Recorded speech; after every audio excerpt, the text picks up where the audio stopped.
آقا علیہ السلام نے فرمایا لوگو میں تمہیں اللہ یاد دلاتا ہوں، خدا خوفی کی بات کرتا ہوں، اللہ سے ڈرنا اور اللہ کو یاد رکھنا، کبھی نہ بھولنا، میری اہل بیت کے ساتھ سلوک کرتے ہوئے، میری اہل بیت کے ساتھ معاملہ کرتے ہوئے اللہ کو سامنے رکھنا، میری اہل بیت کی محبت اور مودت اور ان کے ساتھ معاملے کو سامنے رکھتے ہوئے اللہ کو یاد رکھنا۔ اور دوسری مقام پہ فرمایا اذکرکم اللہ فی اہل بیتی، اذکرکم اللہ فی اہل بیتی، اذکرکم اللہ فی اہل بیتی، میں تمہیں اپنی اہل بیت کے معاملے میں حکم دیتا ہوں کہ اللہ کو یاد رکھنا۔ جب میری اہل بیت کا ذکر آئے تو خدا خوفی کرنا، خدا کو یاد رکھنا۔ اب ایک سوال میں کرتا ہوں، کیا کوئی شخص کسی مکتب فکر کا جو اہل سنت والجماعت ہونے یا سلفی ہونے یا اہل حدیث ہونے کا دعوے دار ہے، ان مکاتب فکر سے کوئی انکار کر سکتا ہے کہ یہ حدیث صحیح نہیں ہے؟ کوئی انکار نہیں کر سکتا کہ یہ حدیث صحیح نہیں ہے، یہ حدیث صحیح۔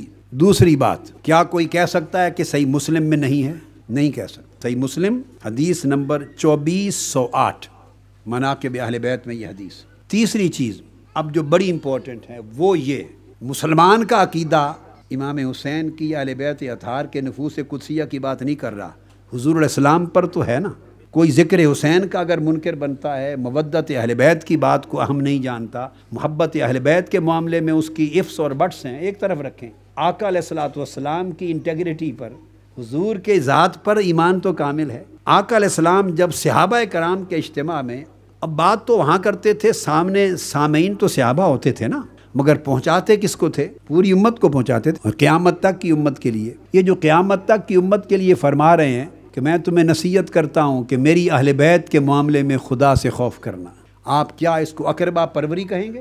ایک سیکنڈ کے لیے خیال ذہن میں لائے آپ کافر ہو گئے۔ حضور کی شان میں گستاخی ہے یہ کہ کوئی حضور کے کسی حکم اور عمل کو اقربا پروری سے معاذ اللہ منسوب کرے۔ آقا علیہ السلام کی زبان پاک سے نکلا ہوا ہر لفظ اور ہر حکم ایمان ہے، اور اس کا انکار کفر ہے۔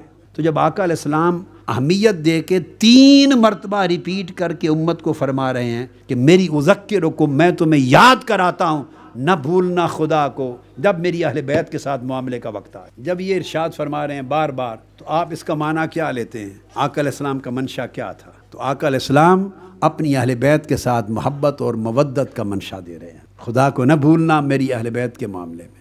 آقا علیہ السلام نے فرمایا لوگو میں تم میں 2 بھاری چیزیں، یعنی بڑی وزنی چیزیں تم میں چھوڑے جا رہا ہوں، یعنی ان چیزوں میں بڑا عظیم وزن ہے۔ ثقلین، ان کو ہلکا نہ جاننا۔ ثقلین کا لفظ کیوں استعمال کیا؟ میں ذکر حسین اور محبت حسین اور مودت اہل بیت کی اہمیت بتا رہا ہوں، ان کو ہلکا نہ جاننا، ایسے نظر انداز نہ کر دینا، یہ نہ سمجھنا کہ اتنا ضروری نہیں۔ دین آپ نے اور ہم نے بنایا ہے یا اللہ نے بھیجا اور رسول نے بتایا اور ہمیں پہنچایا ہے؟ کس نے پہنچایا ہے دین؟ رسول پاک صلی اللہ علیہ وسلم۔ اب ان کا اس سبجیکٹ پر ان کا بیہیویئر کیا ہے، ان کا کنسرن کیا ہے، ان کا ایپٹیچیوڈ کیا ہے، وہ کتنی اہمیت دے رہے ہیں، کتنا ایمفسائز کر رہے ہیں، یہ بات سمجھنے والی۔ فرماتے ہیں لوگوں میں تمہارے اندر اپنی امت کے لیے 2 بڑی وزن والی چیزیں چھوڑے جا رہا ہوں، اگر ان دونوں کو تھامے رکھو گے تو کبھی گمراہ نہیں ہوگے۔ پوچھا گیا کون سی؟ فرمایا کتاب اللہ، ایک اللہ کی کتاب قرآن، اور دوسری اطرتی و اہل بیتی، دوسری میری اطرت، میری اہل بیت۔ جس طرح قرآن کو نظر انداز کر دینا جرم ہے، اس طرح محبت اور مودت اہل بیت کو نظر انداز کر دینا جرم ہے۔ جس طرح قرآن کو پڑھ کے لذت آتی ہے تو ایمان اور حلاوت ہے ایمان کی، اس طرح ذکر اہل بیت ہو تو دلوں میں لذت اور حلاوت آنی چاہیے، پتہ چلے کہ صاحب ایمان ہے۔ جو شخص اہل بیت کا ذکر سن کر حلاوت محسوس نہیں کرتا، لذت محسوس نہیں کرتا، کیفیت محسوس نہیں کرتا، اسے جان لینا چاہیے کہ وہ حلاوت ایمانی سے محروم ہے۔ سیدنا صدیق اکبر رضی اللہ تعالیٰ عنہ کہ خدا کی قسم رسول اللہ کی قرابت مجھے اپنی قرابت سے زیادہ پیاری ہے، اور صحیح بخاری کے لفظ ہیں، انہوں نے فرمایا کہ ارقبو محمدن فی اہل بیتہ، یعنی حضور کی اہل بیت میں مصطفیٰ کو دیکھنا، حضور کی اہل بیت میں حضور کا نظارہ کرنا، حضور کی اہل بیت کے تعلق میں حضور کا حیا کرنا، حضور کی اہل بیت کی محبت، مودت، عزت اور احترام کے ذریعے حضور کو خوش کرنا، یعنی اہل بیت کے شیشے میں، آئینے میں حضور کو دیکھنا۔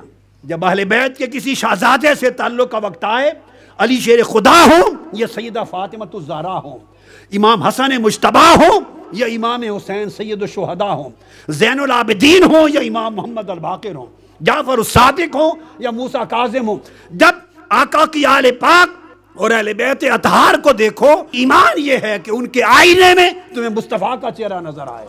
سو جب ان کا حیا کرو تو تمہیں پر ہو کہ ان کا نہیں مصطفیٰ کا حیا ہو رہا ہے، ان سے مودت نہیں مصطفیٰ سے ہو رہی ہے، ان کے نہیں مصطفیٰ کی محبت ہو رہی ہے، ان کی تعظیم نہیں مصطفیٰ کی تعظیم ہو رہی ہے.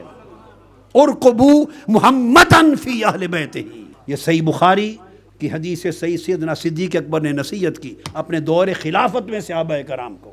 یہ اصول وضع کر دیا کہ حضور کی اہل بیت کو دیکھو تو اگر تم صاحب ایمان ہو تو اہل بیت کے اندر تمہیں حضور علیہ السلام نظر آنے چاہیے، ذات مصطفیٰ دکھائی دینی چاہیے.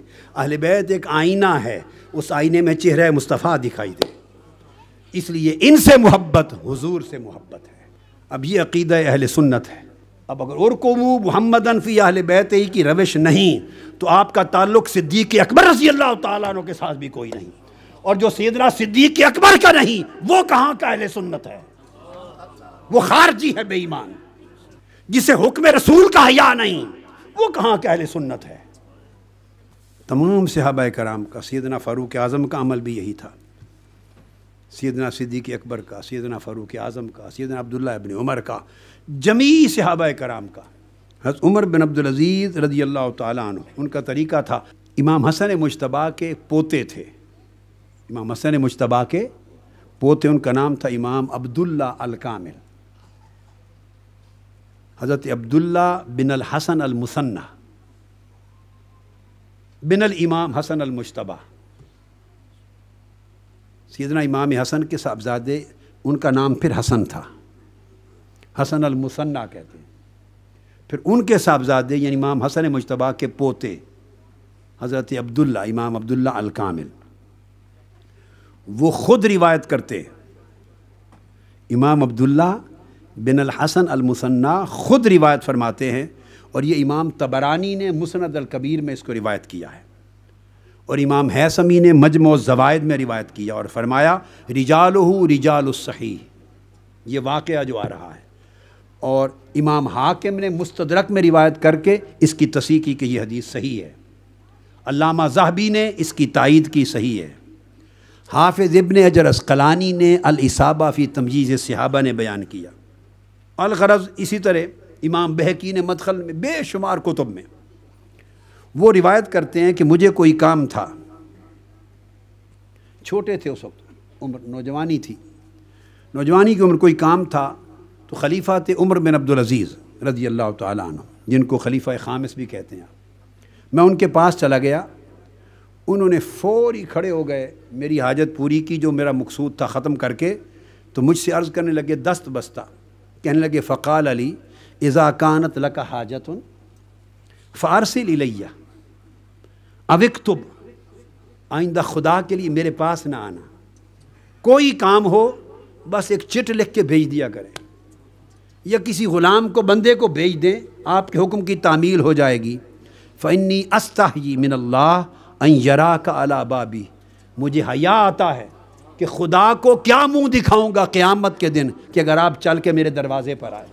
شابی روایت کرتے ہیں، امام شابی، کہ حضرت زید بن ثابت رضی اللہ تعالیٰ عنہ، یہ جو ریفرنسز میں نے دیے اس واقعہ کے، پہلا واقعہ جو کوٹ کر چکا امام عبداللہ الکامل کا، وہ قاضی ایاز کی الشفا کا، اور امام سخاوی کی الاستجلاب کا، اور جتنے ریفرنسز پہلے دے چکا ہوں وہ اس واقعہ کے ہیں جو اب کوٹ کر رہا ہوں. امام شابی روایت کرتے ہیں کہ حضرت زید بن ثابت رضی اللہ تعالیٰ عنہ کی والدہ کا انتقال ہوا، اور ان کا جنازہ پڑھا گیا. وہ ضعیف تھے اس وقت. جب جنازے سے فارغ ہوئے تو ان کے لیے سواری ان کے قریب کی گئی، یعنی اونٹ وغیرہ قریب کیا گیا تاکہ انہیں بٹھایا جائے. حضرت عبداللہ ابن عباس آئے.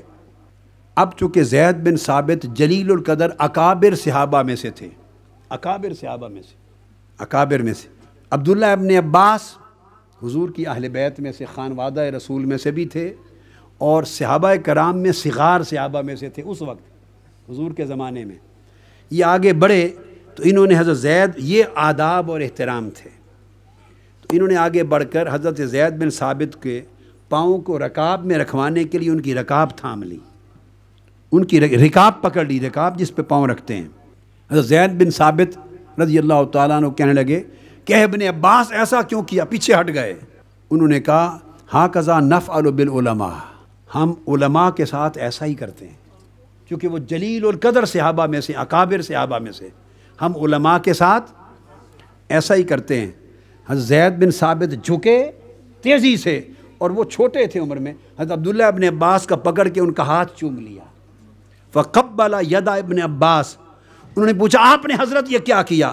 قال ہاکذا امرنا ان نفعل باہل بیت نبینا، یہ حکم ہے ہمیں کہ مصطفیٰ کی اہل بیت کے ساتھ ہم ایسا کیا کریں۔ ہاکذا امرنا ان نفعل باہل بیت نبینا، اس طرح ہمیں حکم دیا گیا ہے کہ حضور کی اہل بیت ہو تو ہم اس طرح عمل کریں کہ ہاتھ چومیں۔ یہ صحابہ کرام کا طرز عمل تھا۔